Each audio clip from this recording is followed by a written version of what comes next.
Konflik di Timur Tengah kembali memanas dengan serangan rudal dan drone Iran ke Israel pada Sabtu lalu. Serangan ini pun dikhawatirkan membawa dampak buruk global termasuk ekonomi. Seberapa besar kira-kira potensi gangguan atau dampak ekonomi terhadap Indonesia? Kita akan bahas bersama narasumber yang telah bergabung melalui sambungan virtual, David Sumual, Kepala Ekonom BCA. Halo, selamat pagi Pak David, apa kabar? Selamat pagi Mbak Dea, apa kabar? Baik, Pak David, Sabtu kemarin kita dikagetkan dengan konflik antara Iran dan juga Israel. Ini banyak kekhawatiran terkait dampak ekonomi dari serangan Iran ke Israel. Boleh digambarkan kepada kita seperti apa sih dampak yang mungkin atau paling perlu menjadi perhatian dan catatan untuk ekonomi global, terutama ekonomi Indonesia? Ya, terutama variabel-variabel makro ya Mbak Dea, ya, seperti suku bunga, kurs kita ya, kurs rupiah, dan juga tentunya harga minyak ya, yang kita paling pantau mungkin ke depan. Dan memang eskalasi ini sebenarnya sudah sedikit di price in oleh market ya. Sebelum Lebaran kita lihat memang harga minyak sudah mulai meningkat ya, Mhm. dan juga kurs mata uang global ya terhadap US dollar. Jadi bukan hanya rupiah yang melemah, jadi semua mata uang, termasuk mata uang kuat seperti yen dan juga euro itu melemah terhadap US dollar. Karena memang kekhawatiran ya setelah serangan di Damaskus ini kemungkinan ada serangan balik dari Iran. Nah, itu yang diekspektasi pasar, dan kebetulan pasar di Indonesia kita close ya, Lebaran, libur, dan memang kemarin mendadak kita harus memprice in ya apa yang kejadian selama seminggu terakhir ya, dan itu kita lihat ada sedikit pelemahan sekitaran 1,5%. Dan memang kalau kita perhatikan secara fundamental rupiah kita memang posisi sebenarnya, kalau menurut hitungan kami, posisi sekarang ini sebenarnya yang sebenarnya levelnya sudah sesuai dengan fundamental. Sebelumnya menurut hitungan kami agak sedikit overvalue ya, di posisi sebelumnya di bawah 16.000 ini Mhm. kelihatan memang sedikit overvalue, mengingat perkembangan-perkembangan variabel global makro yang memang cukup dinamis akhir-akhir ini. Yang kedua tentu tadi Mbak Dea, ya harga minyak ya. Harga minyak juga kita lihat sudah memprice in kemungkinan eskalasi dan naik, dan kita lihat memang 2 hari terakhir ini sebenarnya kedua variabel baik indeks maupun harga minyak ini relatif stabil ya. Jadi memang yang belum diekspektasi itu sekarang apa reaksi dari Israel ya. Jadi kalau Mhm. misalnya ada eskalasi lanjutan, ini tentu yang belum di price in, belum diperhitungkan oleh market ya sejauh ini Mbak Dea. Mhm. Pak David, mantan Menteri Keuangan Bambang Brojonegoro ini memprediksi konflik Iran dan Israel ini bisa menurunkan upaya target pertumbuhan ekonomi Indonesia dari 5,2% bisa menjadi kisaran kira-kira ya 4,6 sampai 4,8%. Apakah Anda sependapat dengan prediksi ini? Untuk saat ini saya melihat bahwa sampai saat ini dengan perkembangan terakhir itu target pertumbuhan menurut pandangan kami belum banyak berubah ya. Kami masih memperkirakan sekitaran 5 sampai 5,2%.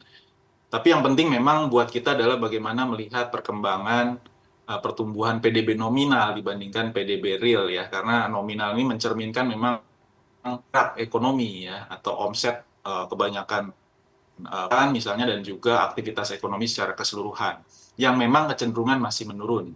Tapi kami melihat yang utama memang harus diwaspadai adalah variabel-variabel makro seperti kurs dan juga harga minyak, karena harga Mhm, minyak dan mhm. kurs ini dampaknya sangat langsung ke APBN kita ya, dan juga ekspektasi terhadap harga BBM domestik tentunya ya.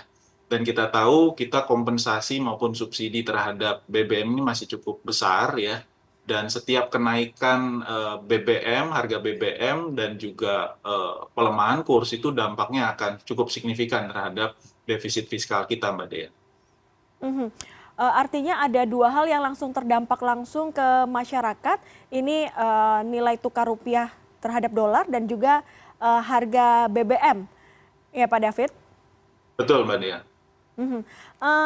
Kalau kita lihat situasi di luar, kita kan masih wait and see ya melihat situasi geopolitik, ada konflik antara Iran dan Israel. Kita melihat respon dari Iran dan Israel. Bagaimana dengan di dalam negeri? Apakah wajar jika masyarakat seperti saya misalnya punya kekhawatiran soal ini?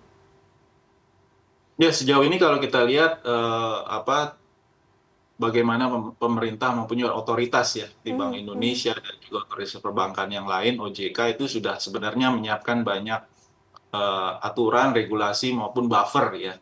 Kalau kita lihat cadangan devisa kita relatif kuat ya, lebih dari 140 billion.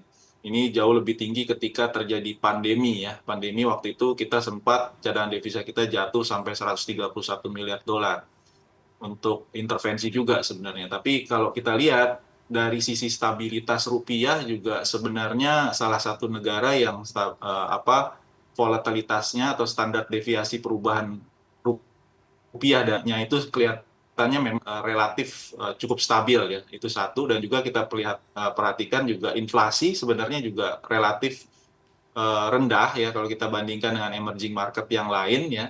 Jadi secara fundamental sebenarnya secara keseluruhan ekonomi kita cukup solid, tapi tadi tetap harus mewaspadai dan kalau perlu tindakan drastis ya dari sisi kebijakan tadi policy terkait APBN.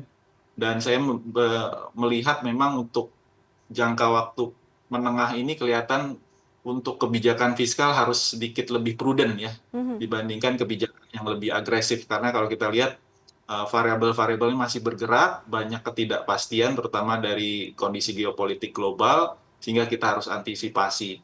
Dari sisi harga kita lihat pemerintah sudah mengantisipasi ya dari sisi terutama harga bahan pokok ya, beras, lalu juga sayur-sayuran, cabai ini kan biasanya meningkat cukup ya, terutama di masa Lebaran kemarin.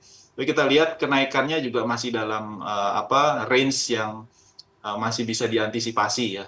Tapi ke depan, terutama dampak dari harga minyak dan pelemahan kurs juga kita harus waspadai dampaknya ke inflasi kita.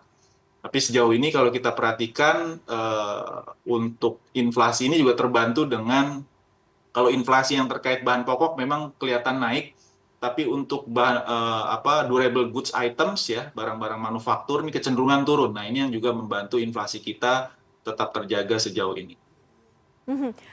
Terakhir, Pak David, kemarin juga saya membaca ya ini bahwa Menko Perekonomian Erlangga Hartarto mengeluarkan statement bahwa pemerintah ini punya rencana strategis. Boleh diberikan gambarannya, kalau misalnya Pak David sebagai Menko Perekonomian, seperti apa strategi seperti apa yang harus dikeluarkan di saat situasi geopolitik di Timur Tengah yang sedang tidak baik-baik saja? Ya tentunya kita perlu contingency plan, senario analisis ke depan kira-kira seperti apa variabel-variabel ekonomi makro yang tadi saya sebut itu akan bergerak ya. Dan kita harus menyiapkan policy kebijakan di setiap perubahan variabel tersebut, dan kita harus juga mempersiapkan kemungkinan terburuk, Mbak Dea ya. Jadi kalau kemungkinan terburuk terjadi, apa yang perlu kita lakukan? Tapi yang jelas sejauh ini dari sisi berbagai kebijakan yang sudah dilakukan, saya pikir sudah cukup baik ya. Tapi memang tadi pesannya yang utama sebenarnya dalam kondisi geopolitik yang masih penuh ketidakpastian ini, Mhm. mungkin dari sisi APBN maupun kebijakan perdagangan, investasi maupun fiskal harus lebih prudent ya, karena Mhm. memang kita lihat bisa bergerak jauh dari perkiraan kita semula, bisa saja terjadi seperti itu. Tapi kita harus hope for the best juga ya untuk mengarungi tahun 2024 ini, Mbak Dea. Baik, terima kasih Pak David Sumual, Kepala Ekonom BCA, sudah bergabung bersama kami di CNN Bisnis dan Referensi. Terima kasih Pak David. Ya, selamat pagi Mbak Dea.